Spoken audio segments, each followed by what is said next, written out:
Okay, welcome to the inside of the RV.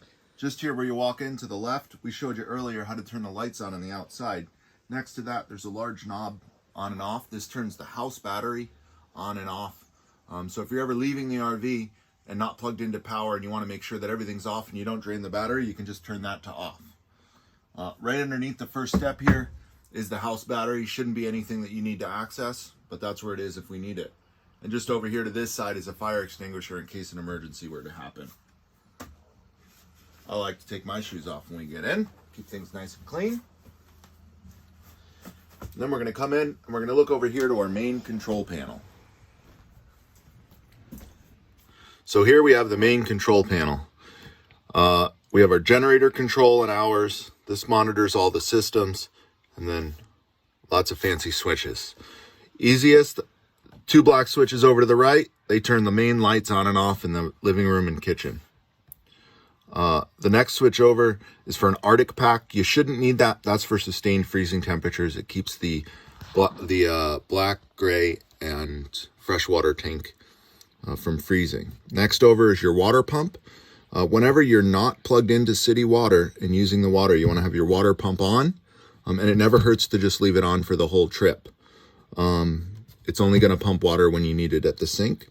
Next to that is the water heater. That works both off of electric and gas, the propane.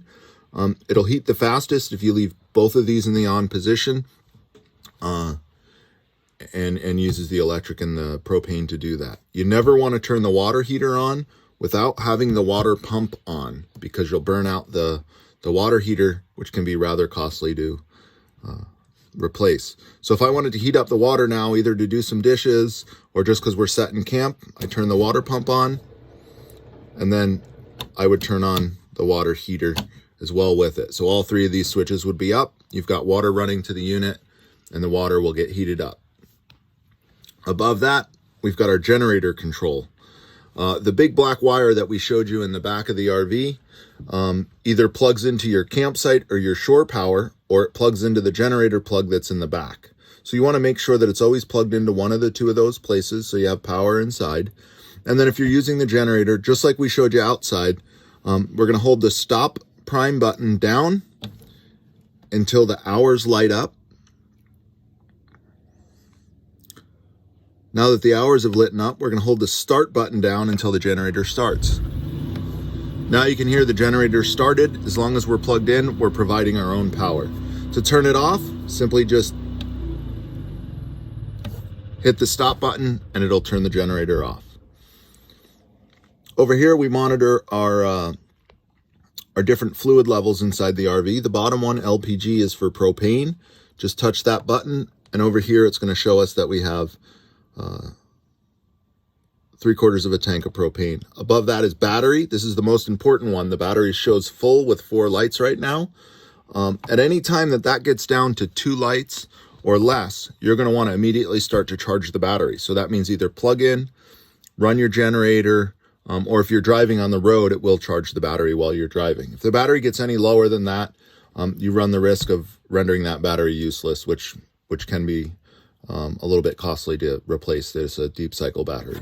Next is fresh, and that's going to be your fresh water, your onboard fresh water in the top tank outside. Right now it's empty, but you want to keep some fresh water in there, especially if you're going to be using the bathrooms on the road and such. Next is the black water, and that's what comes out of the toilet.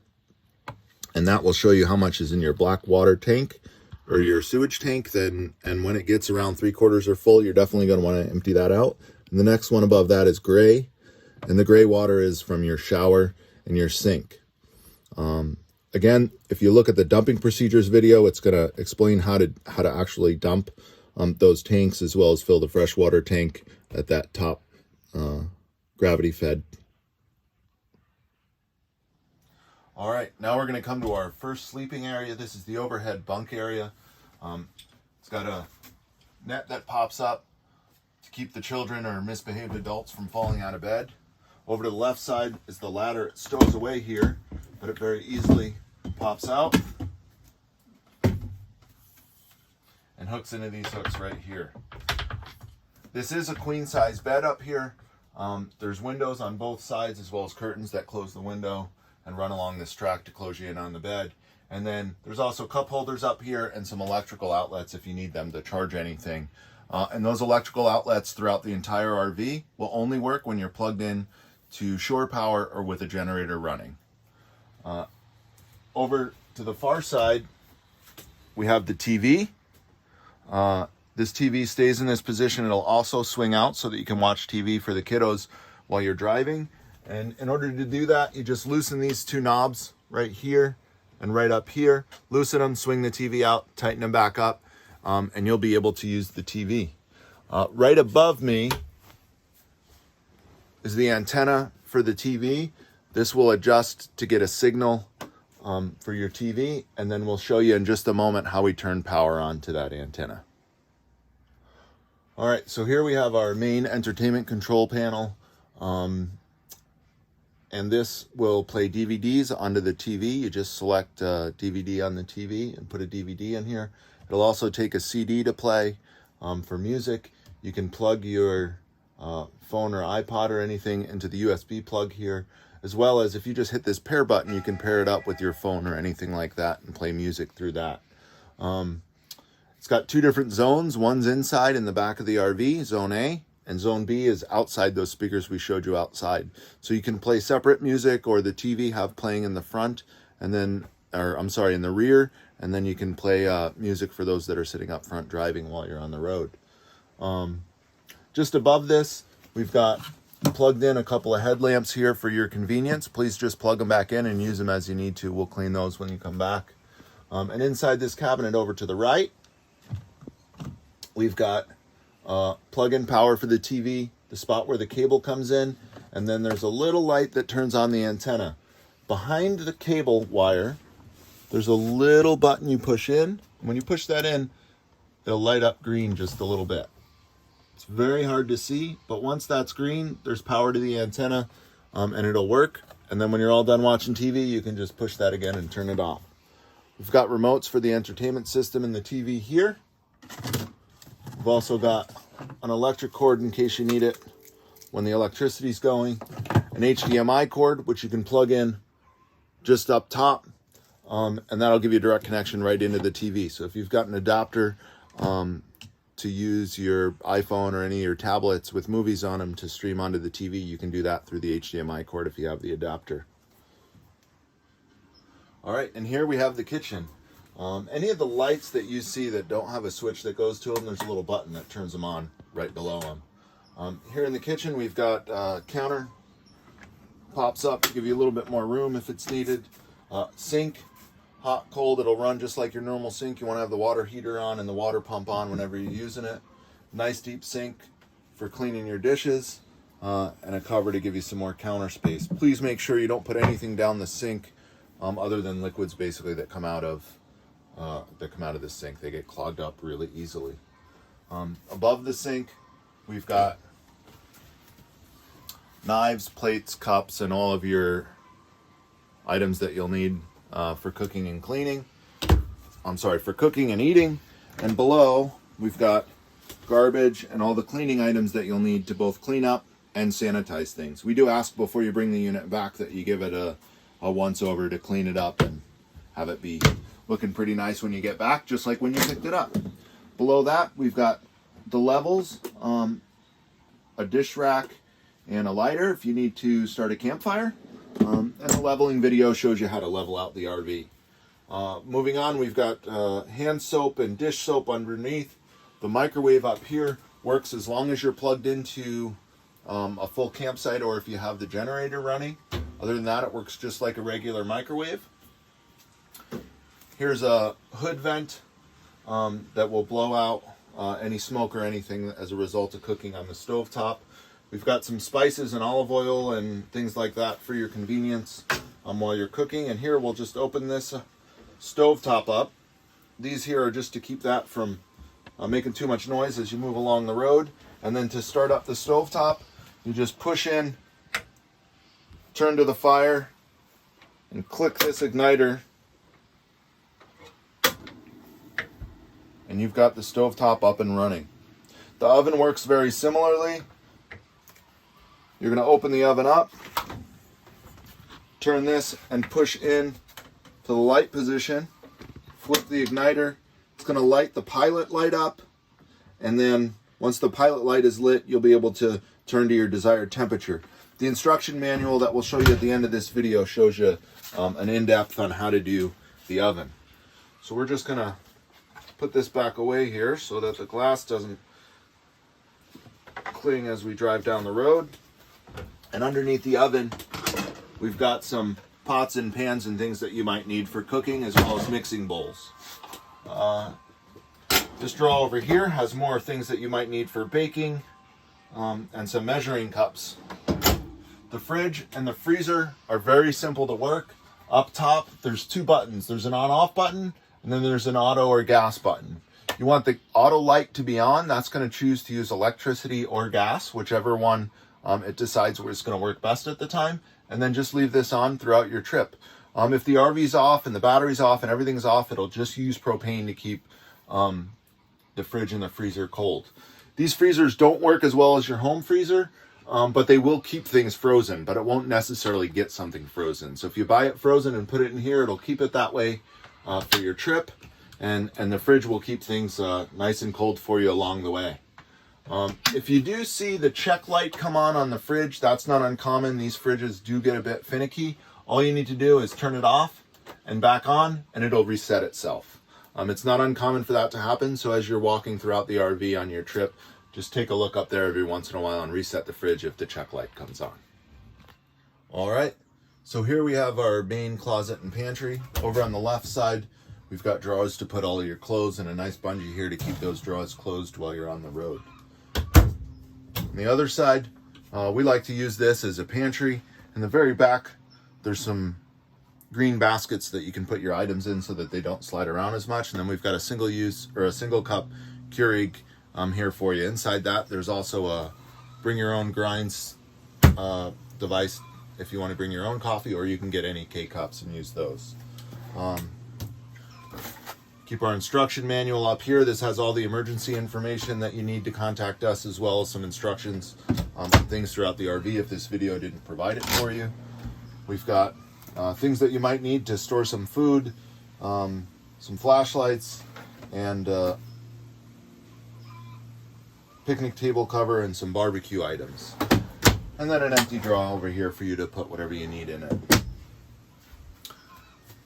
We're now going to talk a little bit about the heating and air conditioning. The main air conditioning unit is right here. And the only thing that you should need to do here is if these two are out, it's going to give you your main air is going to come down from here. If you put them in, then it's going to push out to all of the white ducts that are on the top of the RV, and that's where your air conditioning comes out of. On the floor, there are brown ducts, and those are where your heat comes out of. So we'll come take a look at the thermostat control here. Whenever you're using the heat or the air conditioning, you want to make sure that either your generator is running and you're plugged into it, or you're plugged into a good power source, a 30 amp power source on the outside. The purple light here is going to turn the main system on and off. Under the mode, you're either going to choose cool or heat. Your fan set to auto, and then all you need to do is set your temperature. I don't recommend setting the temperature any lower than 68, as it'll overwork the system to try and get it too cold, and you could freeze the system out. But if you set it to 68, it should be able to keep it nice and cool. And if you put it to heat, it'll kick on the furnace, and you're obviously going to set it to something closer to 70 or 72, and it'll keep it nice and warm in here. Don't leave these on unattended throughout the night, especially if you're not plugged into the campsite. If you're plugged into a good power source, you could leave your air or your heat on throughout the night. But if you're not and you're dry camping, you will run the battery dead overnight. Okay, now we move on into the bathroom. There's a nice open sink here up above the sink. We've got plenty of room to store any of your toiletries. We've got a small first aid kit. And then moving down, you've got a GFI plug here to plug anything in. This will work whenever you're plugged into the generator or camp power. Soap, and then hot and cold water. The hot water will only work if the water heater's on. Please make sure that you don't put anything down the drain other than water, as it gets clogged easily. Below the sink, we've got plenty of one-ply RV toilet paper. Please only use the toilet paper that we've provided. And then we've got these orange tablets. Anytime that you dump the sewage, you'll need to put one of those in the toilet. Now we'll move on into the actual bathroom. Come on in here. You've got some towels for your use, some extra personal toiletries in case you forgot anything, toilet paper. There's 2 switches right here. They'll turn the power on to give you light in here, as well as turn on the overhead fan. This vent, just like all the rest of the vents, are a basic mechanical operation. You just open them up or close them as needed. Toilet's a very basic operation.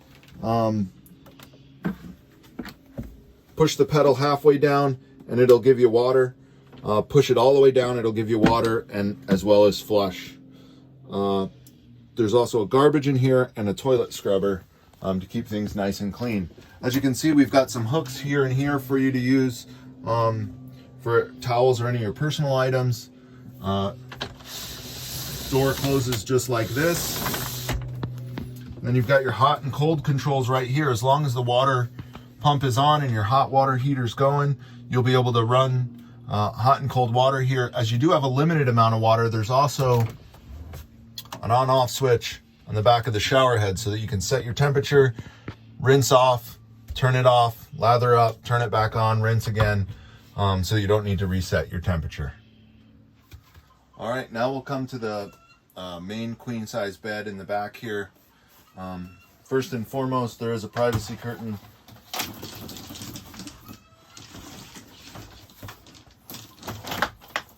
And then another important thing to mention is below the bed here, we've got your main electrical circuit board here for your DC and AC power. We just want you to know where that is in case anything comes up. Next to it, there's a CO and propane monitor. That'll make a lot of noise if there's a CO or a propane leak, with some instructions above it.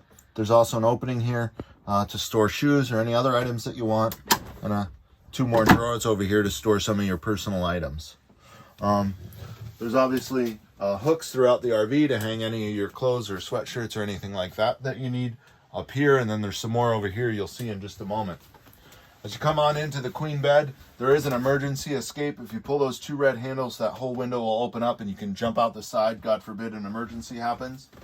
And we've got 2 more cabinets up top here. One side is going to have some extra blankets and towels for you if you need them along your trip. So now we're going to slide this out to make it a full queen size bed. The mattress on a diagonal pattern does go on top of itself to stow away and have it closed in.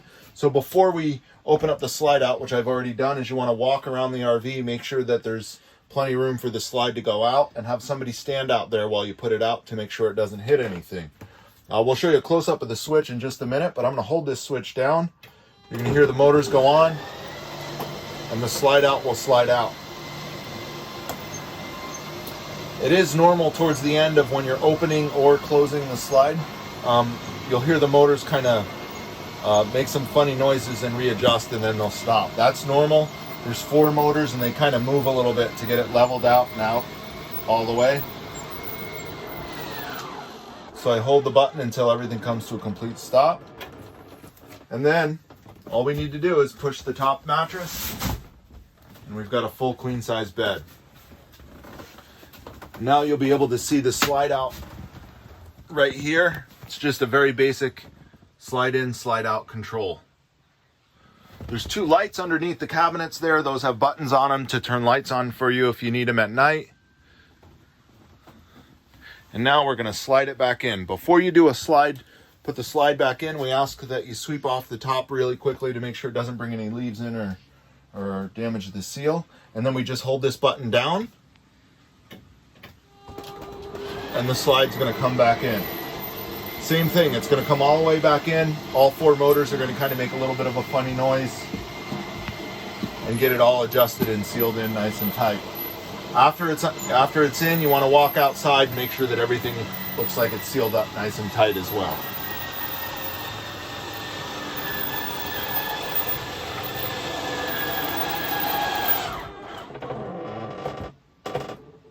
All right, now the motors have all stopped. And we'll move to the last section of the RV and we'll show you how the dinette drops down and you can turn that into a sleeping area. Underneath, this big drawer's got Swiffer and a small vacuum for you to keep things clean in here. The other drawer matches it. It's just empty and ready for you to put anything you need in it. So when you're not eating here, if you need to use this as a place for somebody that's a little bit on the smaller side to sleep, right underneath there's a big black knob. We'll loosen that up. It'll allow us to take the table off.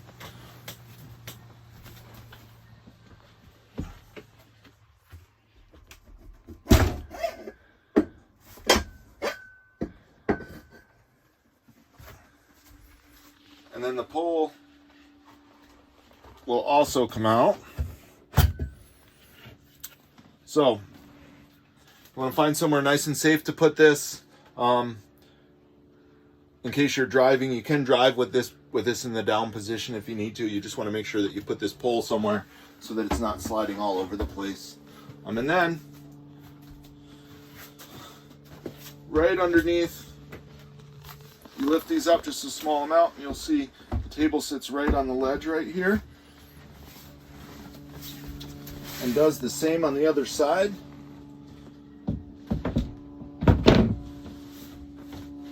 And then we just slide in our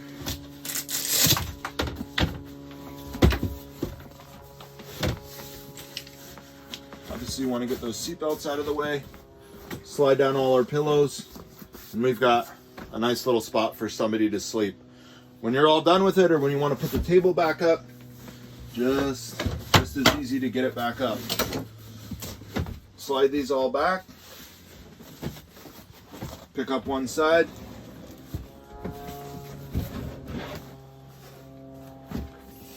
I like to put the pole into the ground first. You want the black O-ring to be on the top. Put it in and just give it a little knock to hold it in there. Sometimes this pole is in pretty tight, so when you're taking it out, you may need to wiggle it out just a little bit. We're going to make sure that the black knob is loose.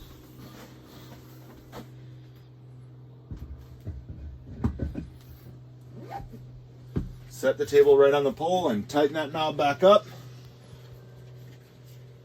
And you're ready to have your next meal. Thank you very much for doing a virtual walkthrough of the RV. We hope that this helps you get ready for your adventure, as well as while you're on the road. If there's anything that you forgot that you need to refresh on, please feel free to look back and share the video as you need.